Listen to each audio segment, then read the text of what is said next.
오늘은 그래프라고 하는 거를 이제 시작하는 날이 되겠어요. 12주차 들어갔습니다. 그래서 2시간 빠졌기 때문에 결국은 한 달, 4주 그 정도 남은 것 같아요. 그래서 좀 진도를 빨리 나가야 될 것 같습니다. 그래프. 자, 그래프라고 하는 개념은 그 전에 1000년도에는 별로 아예 나타나지도 않았던 얘기인데 이 당대 그 스위스의 아주 유명한 수학자 오일러라고 하는 사람에 의해서 시작됐죠. 오일러에 의해서 이 그 최초 개념이 도입됐다라고 얘기하고 있어요. 자, 근데 이게 이제 1776년경인데 이 개념은 어디서 시작됐냐면 우리나라로 치면 그 한강 곰섬 있는 부근 같은 데예요. 저희가 섬이 이렇게 있고 이 섬에 있는 지역을 A라고 부르고 여기를 B라고 하는 육지가 있고 여기가 C라고 하는 육지가 있고 여기를 강북이라고 여기 강남이라고 해도 되겠죠. 그다음에 여기 D라고 하는 또 육지가 있는데 이 당시에 여기에 이렇게 다리가 나 있었다고 그래요. 지금도 있는지 내가 모르겠지만 자, 그래서 이렇게 다리가 나 있었는데 아침마다 사람들이 여기서 산책을 하면서 B라는 지역에 있는 사람이 산책을 하면서 이 다리를 다 한 번씩만 딱 건너가지고 자기 제자리로 돌아오는 거. 서로 이제 어떻게 하면 될까 이 방법을 찾고 찾다가 도저히 방법을 못 찾아서 이거를 오일러라고 하는 사람한테 어떻게 이 방법이 있겠습니까? 라고 물어봤죠. 그랬더니 오일러가 고민하다가 일단 이렇게 그 실제 지도상에 있는 걸 가지고 하게 되면 힘드니까 이거를 개념화 시켜 가지고 뭐 정리를 해 들어가기 시작했어요.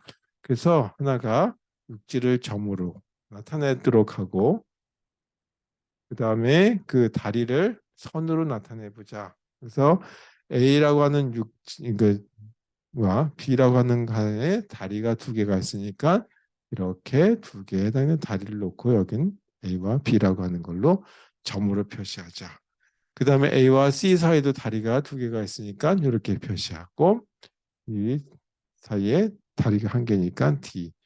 그 다음에 이 C라고 하는 육지와 D라고 하는 사이에 또 다리가 하나씩 이렇게 있죠. 그래서 이런 식의 모습을 가지고 그래프라고 하는 개념이 탄생하게 됐다라고 하는 거죠. 그래서 이 다리가 지금 이 러시아라고 하는 옛날엔 프러시아인데 독일이었죠. 근데 지금은 러시아 땅이에요. 근데 이게 이 한쪽은 폴란드가 차지하고 있고 러시아에 뚝 떨어져 있는 뭐 뚝 떨어졌다기보다 이렇게 폴란드가 있으면 요만큼 여기가 이 함대가 있는데 요 지역에 있는 곳이라고 그래요. 그걸 케니스버그라고 부른답니다. 처음에 독일 프러시아니까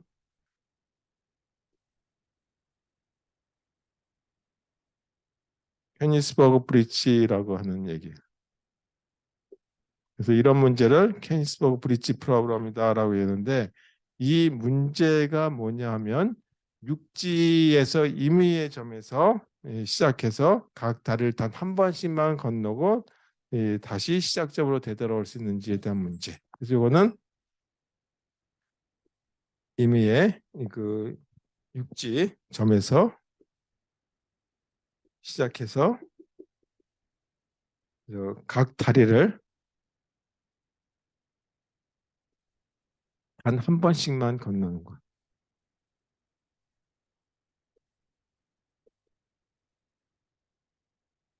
한 번씩만 건너고 다시 이 시작점으로 돌아올 수 있는지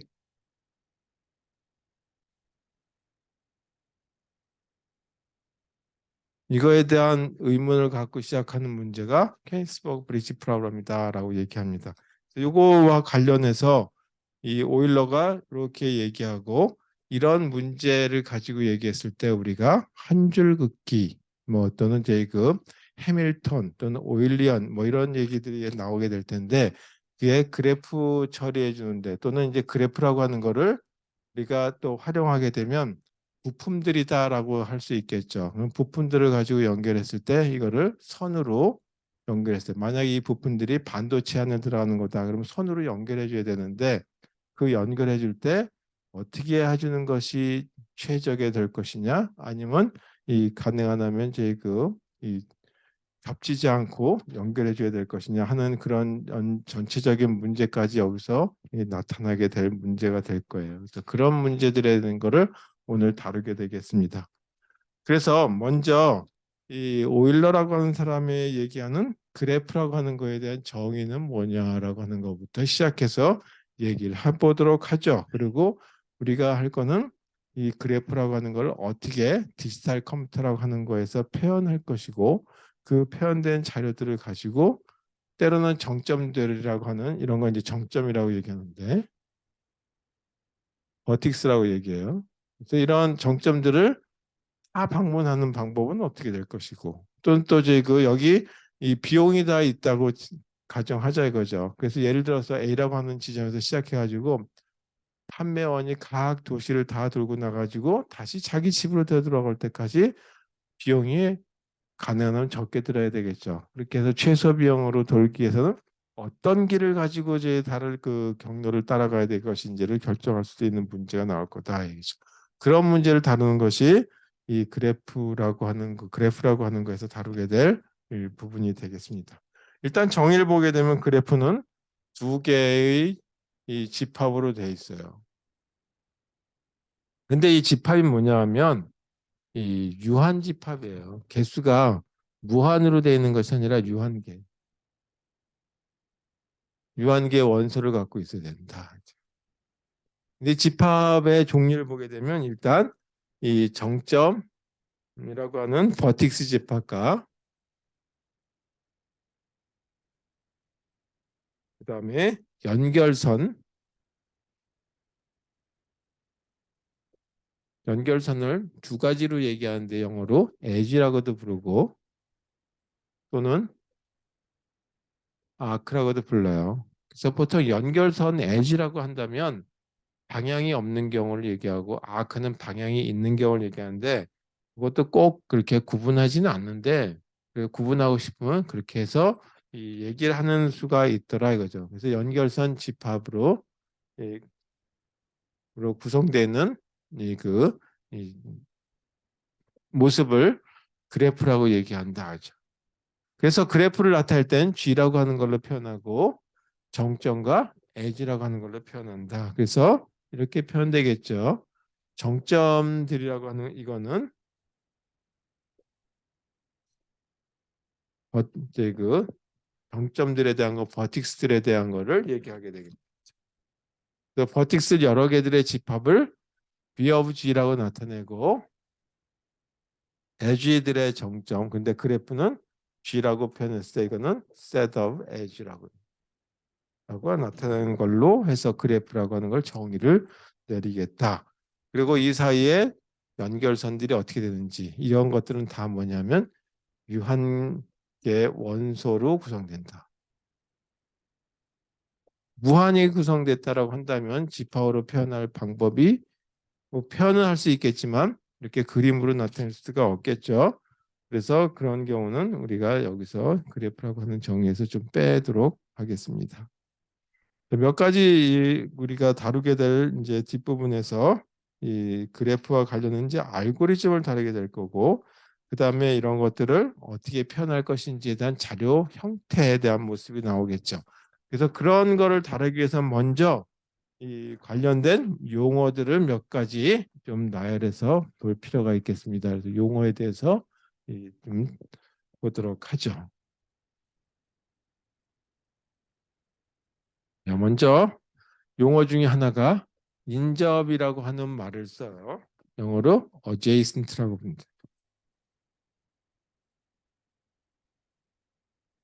뭐 adjacency라고 하는 게 이제 명사겠지만 형용사로 adjacent. 이거는 두 개의 정점들이 있다 또는 우리 버틱스라고 얘기하는 그래서 두 정점 사이에 연결선이 있는 경우를 얘기합니다. 두 개 정점 사이에 연결선이 있는 경우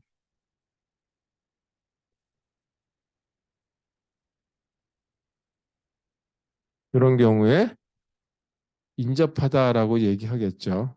이와 같은 경우 보게 되면 A와 C 사이에 연결선이 있죠. 그런 경우 인접하다. 물론 이렇게 돼 있다라고 가정한다면 A하고 C는 인접하고 A하고 B는 인접한데 A하고 D는 인접하지 않죠. 예를 들어서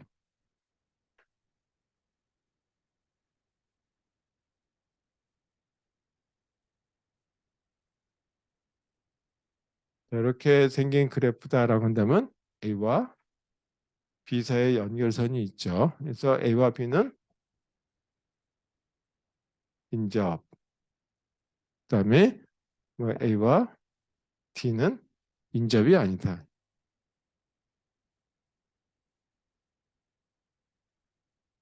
이렇게 얘기할 수 있겠죠. 이런 식의 모습을 나타낼 때 인접이라고 하는 단어를 쓰게 될 겁니다. 그래서 이 얘기는 뒤에 자료를 어떻게 구조를 어떻게 표현할 것인지 그림상으로는 이렇게 그렸지만 이거를 우리가 디지털 컴퓨터에서는 어떻게 표현할 것인지에 대한 얘기를 생각해 봐야 되겠죠. 그런 데이터 스트럭처 그때 인접이라고 하는 얘기가 나오게 될 거예요. 자, 두 번째 경로 패스라고 하는 얘기를 다루게 됩니다. 패스라고 하는 얘기는 우리가 서울에서부터 시작해가지고 부산까지 가는데 만약에 중간에 길이 하나도 없다라고 한다면 경로가 없다라고 얘기하는데 예를 들어서 버스를 타고 쭉 가는데 어떻게 가든지 서울에서 그 다음에 평택을 거쳐가지고 그 다음에는 뭐 저희 천안을 거치고 천안에서 대구를 거치고 대구에서 부산을 갔다. 그래서 쭉 가면 결국은 서울에서 부산까지 가는 길이 있다는 얘기죠. 그런 경우를 경로라고 얘기합니다. 그래서 이거는 어떤 정점에서 다른 정점까지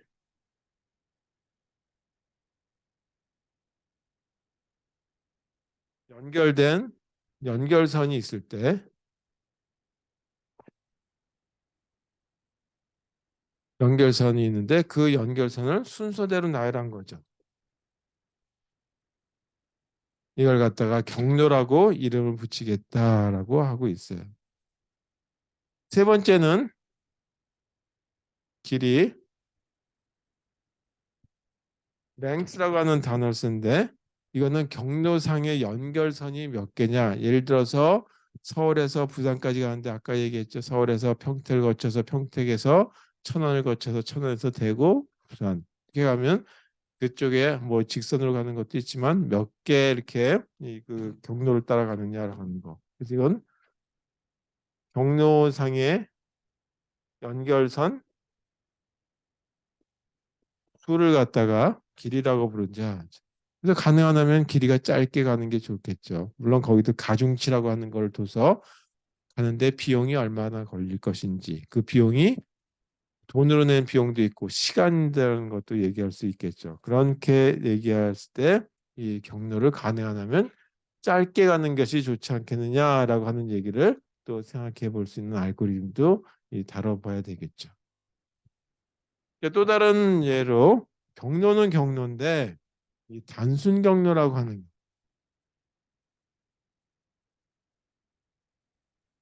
심플 패스라고 하는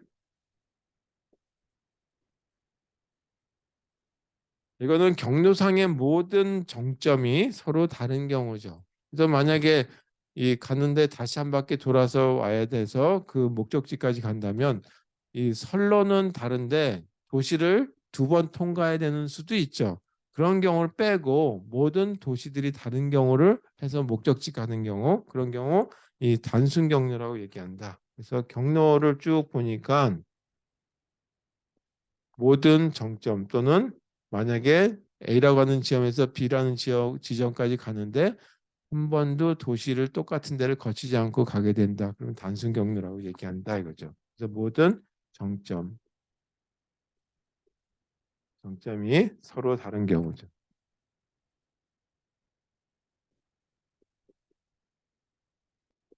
그런 경우를 갖다가 단순 경로라고 얘기하죠.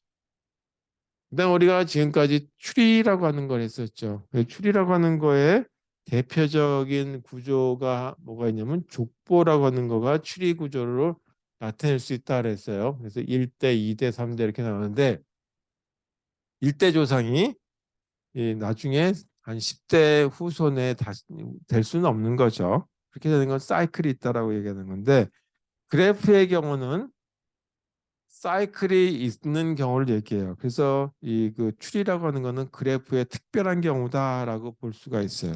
그런 경우는 이제 사이클이 있을 때 우리가 루프라고 부르기도 하고 또는 조금 전에 얘기한 대로 사이클이라고 부르기도 하겠죠. 저희 같은 이 루프 또는 사이클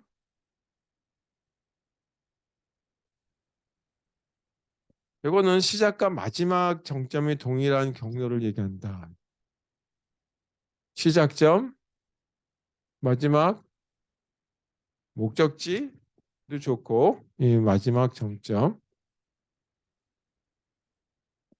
동일한 경로. 이걸 루프 또는 사이클이라고 부른다. 이건 나중에 또 확인할 텐데 방연결이라고 하는 말을 들을 때 처음에는 이제 처음에 이거를 배울 적에는 이런 책을 봤을 때 이산수학이라고 하는 말에 나왔어요. 스트롱이라고 하는 말도 있고 위크라고 말도 나옵니다. 뭐 영어야 뭐 그렇다고 치고 한국말로 강연결, 약한 연결 뭐 근데 좀 이상하긴 했는데 자꾸 들으니까 그냥 괜찮아졌어요. 이건 strong connectivity라고 하는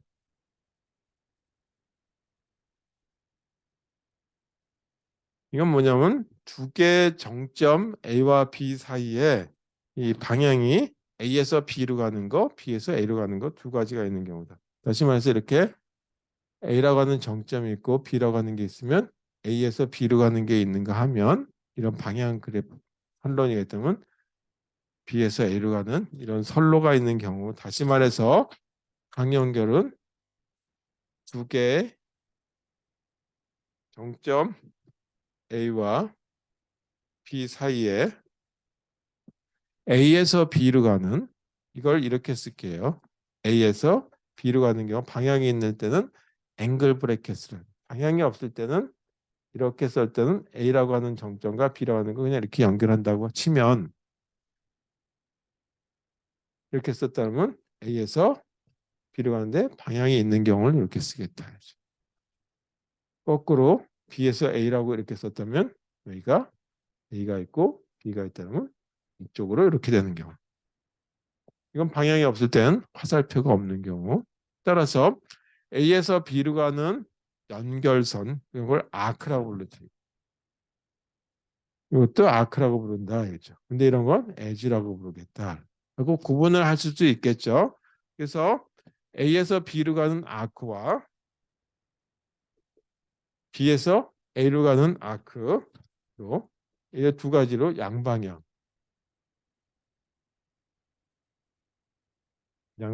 직접 경로가 있는 경우.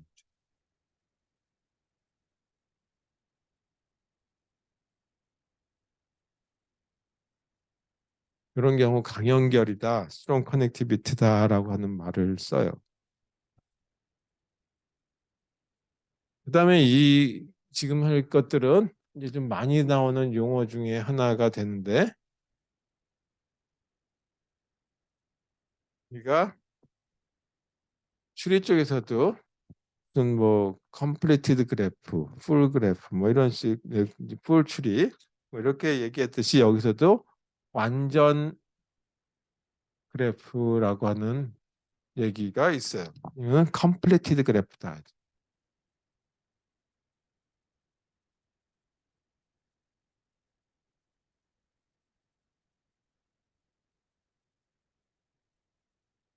자, 컴플리티드 그래프. 이거는 임의의 두 개의 정점 사이에 임의의 그래프에서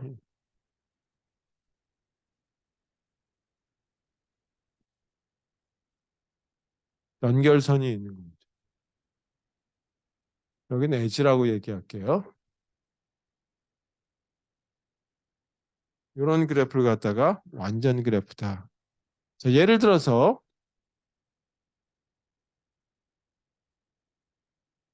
다섯 개의 정점이 있다 하면 그러면 이거 이렇게 연결되는 직선 코스가 있고 이걸 1, 2, 3, 4, 5라고 했을 때 이렇게 2에서는 1로 가는 연결선, 3으로 가는 거, 4로 가는 거, 5로 가는 거. 또 3에서는 1로 가는 거, 2로 가는 거, 4로 가는 거, 5로 가는 거. 4에서 다 1, 2, 3 하는 자기 자신이 있고 5. 이렇게 생긴 모습을 완전 그래프라고 얘기합니다. 자, 이거하고 좀 비슷한 듯 하는데 좀 다른 얘기가 뭐냐면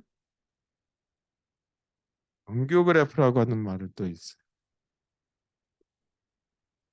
이건 레귤러 그래프다.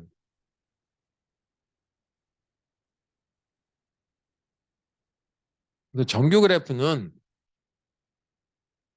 요거하고 비슷하긴 한데 저거보다는 조금 더 이 제약 사항이 적은 거다. 그래서 모든 이 정점, 네. 차수라고 하는 말, 디그리라고 하는 말 들어보셨죠? 그래프 추리 쪽에서. 그래서 만약에 추리에서 패런트가 차일드를 몇 개 갖고 있느냐를 디그리라고 얘기했어요. 그래서 여기서 마찬가지 이 만약에 5번이라고 하는 정점에서 연결선의 개수를 디그리라고 보시면 되겠어요. 그래서 모든 정점의 차수가 동일한 그래프를 갖다가 이 정규 그래프다라고 얘기하죠. 자, 이와 같은 경우는 다 똑같죠. 4개씩 갖고 있으니까 정규 그래프이기도 하고 완전 그래프, 컴플리티드 그래프도 가능하죠. 근데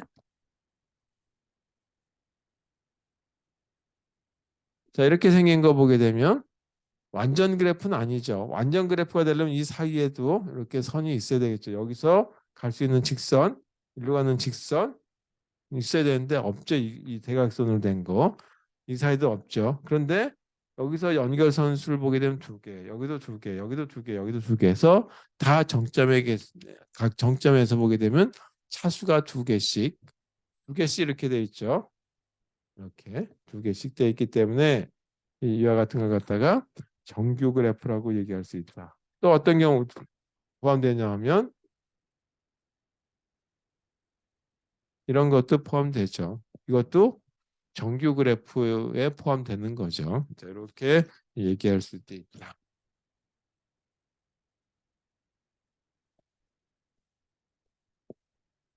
자, 그 다음에 두 가지 얘기가 나오는데요.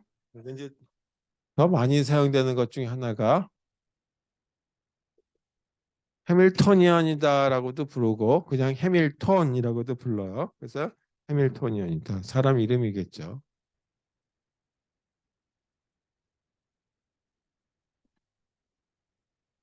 자, 해밀턴이라고 하는 거는 뭐냐면 그래프가 주어져 있는데 모든 정점을 단 한 번씩만 통과하는 패스예요. 그래서 이 그래프의 모든 정점들을 단 한 번씩만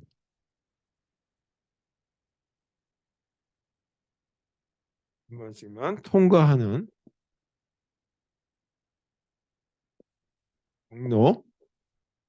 경로라고 보도 되고 또는 즉 갔다가 다시 자기 자신을 돌아오기 때문에 또는 사이클이다라고 봐도 돼요.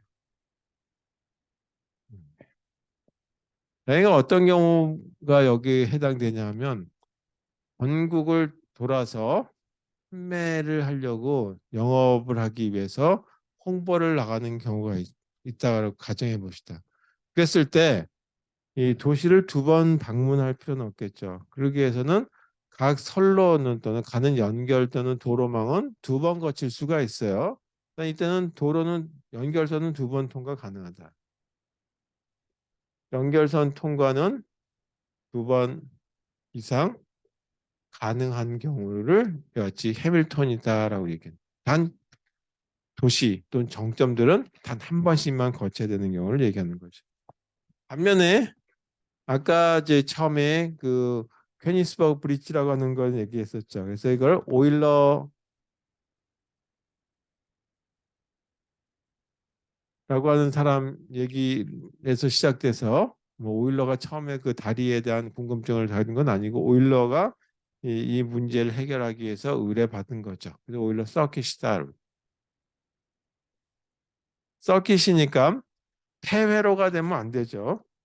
폐회로야지 개회로가 딱 완전히 한 바퀴 돌아야 되는 경우. 자, 그래서 이거는 뭐냐 하면 이거는 그래프의 이번에는 아까는 정점들이라고 한다면 이거는 다리 건너는 문제였으니까 그래프의 모든 연결선 연결선을 단 한 번만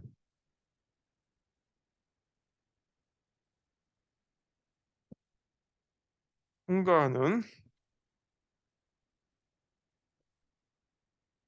사이클을 얘기한다. 그렇다니까 이 얘기는 뭐냐 면 정점은 몇 번씩 반복해도 상관없다 하죠. 정점은 다수 번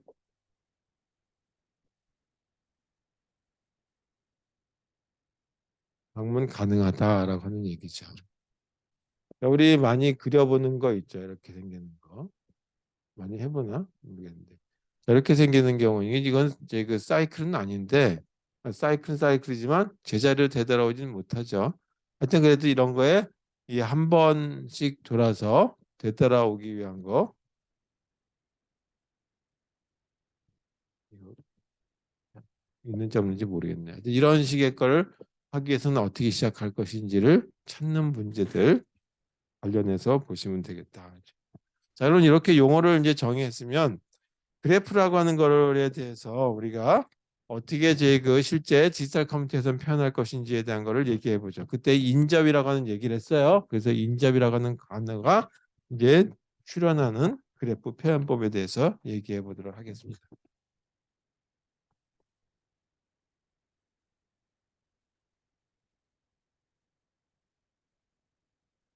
자, 그럼 그래프는 어떻게 표현할 것이냐라고 하는 자료 구조에 대한 얘기죠. 그래프.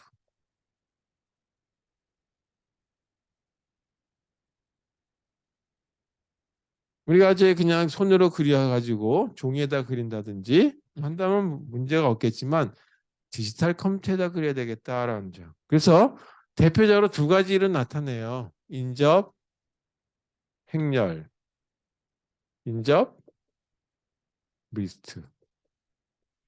그리고 조금 오래된 책에 우리 책에는 이 두 가지 제가 이제 선택한 교재는 여기 두 가지인데 조금 더 추가해서 한다면 이렇게 된 경우지. 인접, 다중, 리스트. 이건 영어로 쓰니까 adjacent matrix라고 부르겠죠. 이거는 인접이니까 adjacent list.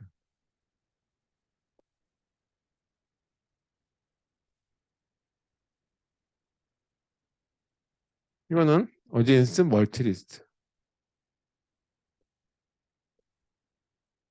이렇게 생긴 걸 가지고 얘기하게 될 텐데 이 핵심은 이 두 가지가 주로 쓰이고 이 경우는 이걸 특별한 경우에 이렇게 쓰이긴 하는데 사실 이제 조금 복잡한 듯하고 이거 가지고 이제 그 예를 들어서 해밀토니안이나 오일러 서킷 가지고 동작할 때는 조금 복잡한 부분들이 있기 때문에 대부분 알고리즘은 이 두 가지 가지고 얘기하는데 너무 지금 정점의 개수가 많다.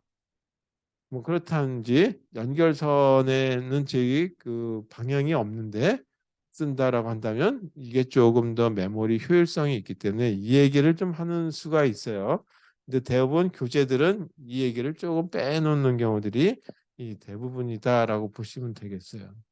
그래서 인접 행렬과 인접 리스트에 대한 얘기 가지고 먼저 얘기하고 그것들을 어떻게 이 실제 운영할 것인지에 대한 얘기를 보도록 하죠. 자, 인접 행렬이니까 행렬로 표현하는구나 라고 하는 거예요. 그래서 이것도 예만 들어서 얘기하면 금방 끝날 거니까 예를 가지고 보도록 하죠. 자, 그래프가 이렇게 생겼다고 보죠. 자, 이렇게 생긴 그래프예요. 이걸 우리는 주기억 장치가 있는 디지털 컴퓨터에서 표현해야 되겠죠. 그래서 그 디지털 컴퓨터에 표현하려 보니까 행렬로 표현할 수 있는 방법 중에 하나가 있더라 이거죠. 그래서 이렇게 표현한다. 행렬이니까 2차원 행렬로 표현하면 되겠다. 예를 들어서 행과 열로 표현되는데 1행, 2형, 3형, 4행, 4행 이렇게 돼 있고 열로 4개 열로 돼 있다라고 한다면 이와 같은 경우에 1에서 2로 가는 연결선이 있네. 그러면 1에서 2로 가는 연결선이 있죠. 그러면 1. 1에서 1로 가는 연결선 이렇게 된 거 없죠. 그러니까 0. 이렇게 표현하자 있죠. 1과 0으로. 또 1에서 3으로 가는 연결선이 없죠. 직접 가는 연결선. 인접 연결선, 인접선이라고 하는 거죠. 없으니까 이렇게. 1에서 4로 가는 게 1과 4가 인접하냐라고 합니다.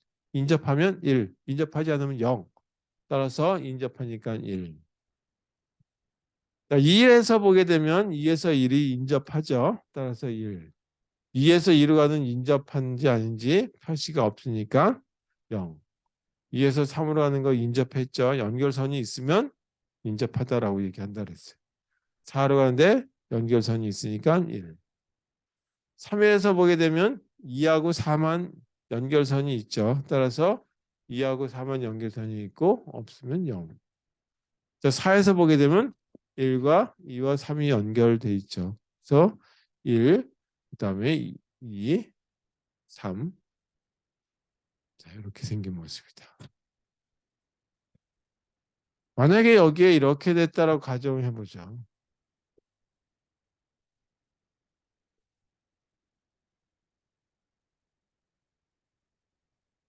이번에는 여기에서도 가중치가 주어져서 1에서 2로 가는 데는 5라고 하는 비용이 든다라고 가정하고 여긴 10, 여긴 20, 여긴 1, 여기는 3 이렇게 됐다라고 가정 한번 해보죠.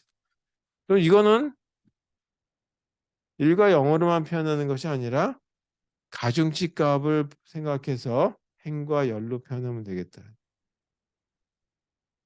그래서 1에서 2로 가는데 1에서 1로 가는 거는 없으니까 0이고 1에서 2로 가는데 비용이 5가 들어가고 1에서 3으로 가는 데는 아무것도 없으니까 0. 물론 0이라기보다는 무한대 값이 더 맞겠죠. 이게 무한대 값이 더 맞겠죠. 진짜인데 하여튼 그래서 1에서 4로 가는데 10. 그다음에 2에서 1로 가는데 비용이 5. 2에서 2로 가는 비용은 없으니까 제자리에 있으니까 0이겠죠. 2에서 3으로 가는데 비용은 1. 2에서 4로 가는데 비용은 20. 3에서 1로 가는데 비용은 직접 선이 없으니까 무한대라고 가정하고 3에서 2로 가는데 1. 3에서 3으로 가는데 아무것도 안 있으면 자기 자리에 있는 거니까 이렇게 4에서 1로 가는데 10. 4에서 1로 가는데 20. 4에서 3으로 가는데 3. 4에서 4로 가는데 0.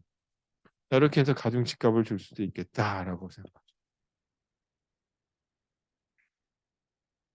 그러면 이건 간단하죠? 두 번째 인접 리스트에 대한 것까지 하고 조금 쉴까 그러고 있어요. 너무 일찍 쉬는 거 안 되니까 좀 더 해야 되겠다. 자, 인접 리스트니까 이거는 링크드 리스트를 써야 되겠다라고 하는 걸로 보시면 되겠어요. 그래서 여기는 뭐가 필요하냐면 노드에 대한 모습이 필요하겠다. 노드는 이렇게 생긴 걸로 나타내면 어떻겠느냐. 그 앞쪽에 있는 거는 정점에 대한 정보, 뒤에는 이 정점과 연결되어 있는 것들을 나타내기 위해서 링크라고 하는 걸로 표현해 보자. 여기 포인트. 정점은 문자열일 수도 있고 숫자일 수도 있으니까 이렇게 둘 중에 하나를 쓰면 되는데 뭐 숫자로 쓰가지고 그걸 문자로 변형할 수 있으니까 그냥 대표적으로 숫자로 쓰도록 하겠습니다. 자, 그러면 이렇게 생긴 이거를 인접 리스트로 나타냈을 때는 어떻게 될 거냐?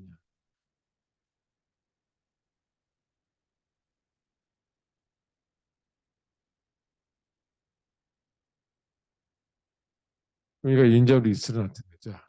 그러면 먼저 저희 그 시작 정점이 있어야 되겠죠. 그러니까 여기에 이 헤드라고 하는 정점 버틱스가 몇 개가 있냐면 4개가 있어요.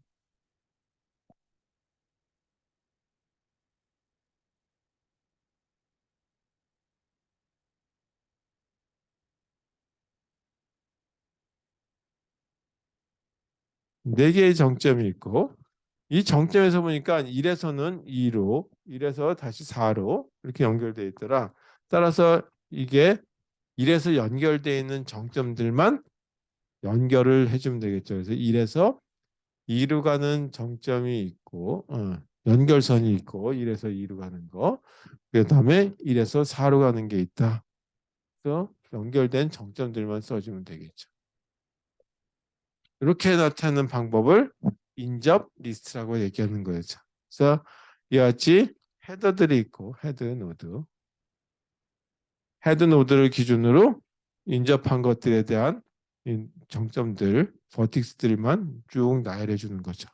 그럼 2를 기준으로 2를 해서 인접한 것들의 정점들을 찾아보면 1번, 3번, 4번이 연결되어 있죠. 따라서 2에서는 1번 정점이 연결돼 있고 그다음에 이 3번 정점이 연결돼 있고 4번 정점이 연결돼 있다. 그래서 이렇게 이 리스트를 나타내는 걸 갖다 인접 리스트라고 얘기하겠죠. 3번에서는 2번하고 4번이 연결돼 있으니까 이게 2번하고 4번 이렇게 표현하면 되겠고 4번 정점에서는 1번, 2번, 3번이 연결돼 있죠. 1번이 연결돼 4에서 1로 가는 연결선이 있고 4에서 2로 가는 연결선이 있고 4에서 3으로 가는 연결선이 있다 이거죠. 여기서 2라고 2 사이 연결선이 있다는 것이 아니라 4에서 1, 4에서 2, 4에서 3 이렇게 된다는 뜻이에요. 자, 이렇게 생기는 모습을 가지고 나타내면 되겠다. 이런 이거 만약에 가중치가 있는 이런 그래프다라고 라고 한다면 여기에 가중치 값을 하나씩 더 넣어주면 되는 거죠. 그래서 여기도 이건 이렇게 잘라서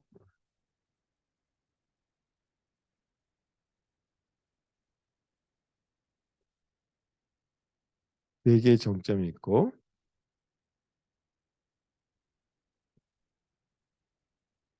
4개의 정점에서 2번으로 연결되어 있는데 2번 정점에 연결된 가중치가 5다. 이렇게 쓰면 되겠죠. 여기에 가중치 값을 여기다 던져. 웨이트. 그 다음에 1에서 연결된 거 4번 정점도 연결되어 있으니까 4번인데 가중치 값은 얼마냐면 10이라고 하는 값이다. 이렇게. 이거 제가 다 할 필요 없죠. 자, 이렇게 나타낼 수 있는 방법들을 강구해서 쓰시면 되겠어요. 그래서 이 때로는 알고리즘이 인접 리스트에 맞춰 가지고 알고리즘이 되는 수도 있고 때로는 인접 행렬로 제 알고리즘을 만들기도 하는데 일단 알고리즘 좀 이제 그 자료 구조를 간단한 형태 가지고 하게 되겠죠. 그래서 많은 알고리즘들이 이렇게 인접 행렬 가지고 되는 거에 그래프 관련된 알고리즘들이 존재하게 된다라는 거를 이제 앞으로 설명드리도록 하겠습니다. 자, 마지막 구조를 보게 되면 인접 다중 리스트라고 얘기했어요. 자, 이거 하게 되면 꼭 저희 이해 안 된다고 질문하는 경우들이 있는데 뭐꼭 핵심적인 건 아닌데 그래도 이러한 이유 중에 하나가 있기 때문에 쓴다라고 하는 걸로 보시면 되겠어요. 자, 여기 이런 그래프를 보게 되면 이걸 반으로 이렇게 대각선으로 잘라서 보게 되면 1에서 2로 가는 거나 2에서 1로 가는 거나 똑같죠. 방향이 없을 경우 이렇게 가는 거나 이렇게 가는 거나 똑같이 여기 표현된다. 그래서 이거 한쪽만 쓰면 상관없어도 되죠. 삼각형의 이 위쪽 부분에 이렇게 쓰든지 아래쪽을 써도 상관이 없단 말이에요. 그래서 여기 보게 되면 이거는 두 번 다 쓴 거죠. 이렇게 되면 1에서 2로 가는 경우와 2에서 1로 가는 경우 두 가지 경우 다 쓴 거죠. 그래서 이렇게 쓴다면 낭비다. 두 번 사용돼 가지고 여기는 낭비를 했던 얘기예요. 그래서 그 낭비를 줄이자라고 하는 게 바로 인접 다중 리스트하죠.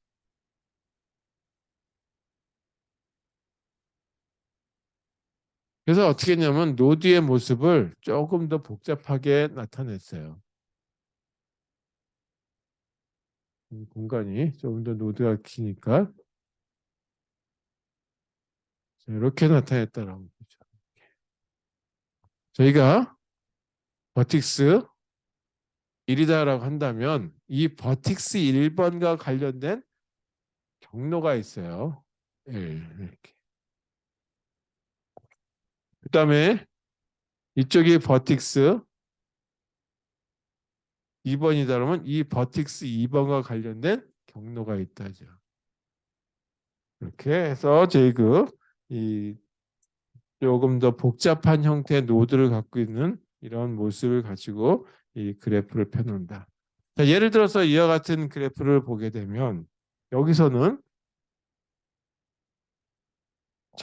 연결선은 1에서 2로 가는 연결선이 한 번 있고 그 다음에 1에서 4로 가는 연결선이 있죠. 1에서 2로 가는 연결선, 1에서 4로 가는 연결선이 한 번 있고 그 다음에 2에서 보게 되면 2에서 1이 있는데 이렇게 근데 2에서 1 다 써봅시다. 2에서 1, 2에서 2, 2에서 3, 2에서 4 이렇게 됐다. 그 다음에 또 뭐가 있냐면 3에서 보게 되면 3에서 2, 3에서 4, 4를 보게 되면 4에서 1, 4에서 2, 4에서 3 이렇게. 근데 보게 되면 1에서 2나 2에서 1이 똑같으니까 이거 하나로 뭉치면 되지 않냐 이거죠. 한 번만 쓰자. 그 다음에 1에서 4하고 요거하고 동일한 거다 이제 방향은. 1에서 4로 가는 4에서 1이나 동일하니까 이거 한 번만 쓰자. 3에서 2하고 2에서 3이 통일하니까 이거 한 번만 쓰면 되지 않냐. 3에서 4, 4에서 3 똑같은 거죠. 따라서 이거를 이렇게 써야 있죠. 1에서 2 한 번만 쓰고 그 다음에 1에서 4 한 번 쓰고 그리고 2에서 3 한 번 쓰고 이제 이걸 합친 거니까 2에서 3 한 번 쓰고 2에서 4 한 번 쓰고 마지막 3에서 4 한 번 쓰면 끝이다 이거죠. 이게 반이죠. 하나, 둘, 셋, 넷, 다섯 개. 여기 하나, 둘, 셋, 넷, 다섯 개. 이렇게 다섯 개만 쓰면 된대. 이거에 대한 것만 연결선에 대한 이제 인접한 걸로 표현하면 되지 않겠냐. 그래서 이렇게 표현해 보죠. 그럼 인접 다중 리스트라고 하는 거는 안에 인접한 거 정점들과 그 다음에 패스라고 하는 걸로 표현되어 있다. 그래서 여기 헤드노드를 그냥 뭉쳐서 그려볼게요. 그러니까 헤드노드들이 여기가 1번 헤드 4개의 정점이 있고 여기서 보게 되면 어떻게 되냐면 첫 번째 1번 정점에 이렇게 나눠져서 이와 같이 첫 번째 1과 2로 나타나는 요거를 나타내 보자. 그래서 1에서 2로 가는 연결선 1에서 2로 가는 연결선에 대한 걸 나타내기 위해서는 먼저 앞에 1 이게 버틱스예요. 1. 첫 번째 거, 두 번째 버틱스 여기가 패스 1, 패스 2. 그래서 요 정점과 관련된 패스. 두 번째, 버텍스 2와 관련된 패스 이렇게 나타내 보자. 그러면 1과 2에 해당되는 게 하나가 있어야 되겠고 그 다음에 또 하나가 뭐냐면 1과 4에서 1에서 4로 가는 이런 노드가 하나 있어야 되겠다. 그래서 그 노드를 이렇게 또 표현해 보자. 1에서 4로 가는. 세 번째는 2에서 3으로 가는 게 하나 또 나왔죠. 그래서 여기가 2번 정점에서 3번으로 가는 이와 같은 노드. 그리고 그 관련된 이건 지울 거예요.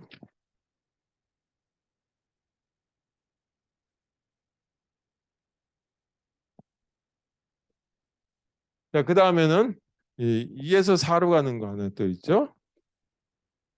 여기 2에서 4로 가는 거. 마지막 3에서 4로 가는 거. 그 5개에 해당되는 노드만 가지고 표현한다 이거죠. 아까 제 그냥 인접 리스트만 가지고 하게 되면 이 아래에 있는 것까지 다 나타났죠. 그럴 필요 없겠다 이거죠. 여기 3에서 4로 가는 거. 그렇다면 1에서 2로 가는 거 다음에 연결될 거는 뭐냐 하면 1에서 2로 가는 거 다음에 1이 들어간 건 요 패스가 관련된 거죠. 그래서 1이 있는 걸 보니까 여기도 1이 있어요. 그래서 앞에 1이 있는 건 여기 이렇게 연결하면 되겠다. 또 1이 있는 거 찾아보니까 없죠. 그럼 이게 이렇게 돼서 다시 그려보게 되면 1, 2, 3, 4 이렇게 돼 있었죠. 그래서 1에서 2, 1에서 4, 1에서 2, 1에서 4로 연결된 이런 거고 그거를 연결할 수 있는 연결선을 패스라고 하는 걸로 표현했다. 그 다음에 2라고 하는 거에서 보게 되면 2에서 1은 6하고 동일한 거죠. 2가 여기 있어요. 따라서 2는 이거를 포인트에서 시작해서 이 뒤쪽에 있는 거를 따라가면 되겠다. 그래서 1에서 2나 2에서 1이 똑같으니까 요거고 2 다음에 있는 걸로 보니까 여기 2가 있죠. 그래서 이거를 포인트 하는 걸로 이렇게 나타내 보자. 그러면 여기 앞쪽에 2가 있으니까 2, 3 다음엔 2, 4로 가야 되겠죠. 그래서 2가 있는 거 이렇게. 이게 끝. 더 2가 있는 게 없으니까 이렇게 표현하면 되겠다.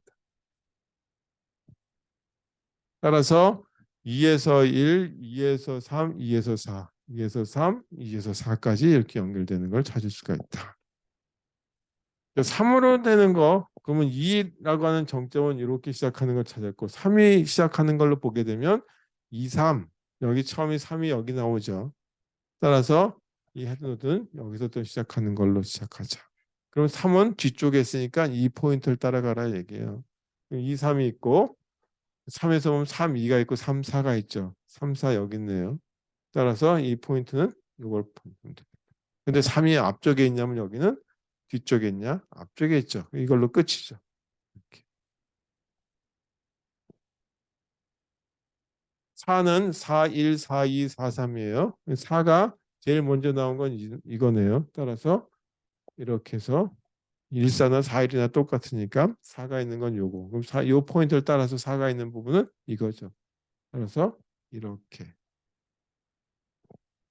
다시 2, 4는 4, 3으로 여기 4가 또 여기 있으니까 이렇게. 이거 끝이니까 이렇게 표현합니다.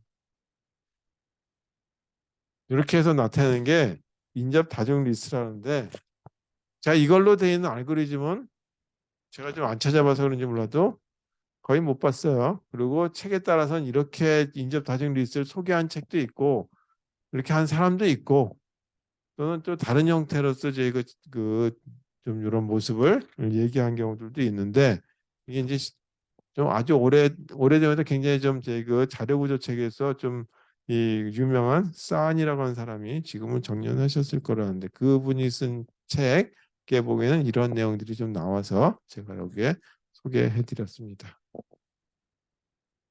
자, 그러면 지금 50분이니까 잠시 쉬었다가 4시에 시작하도록 하겠습니다.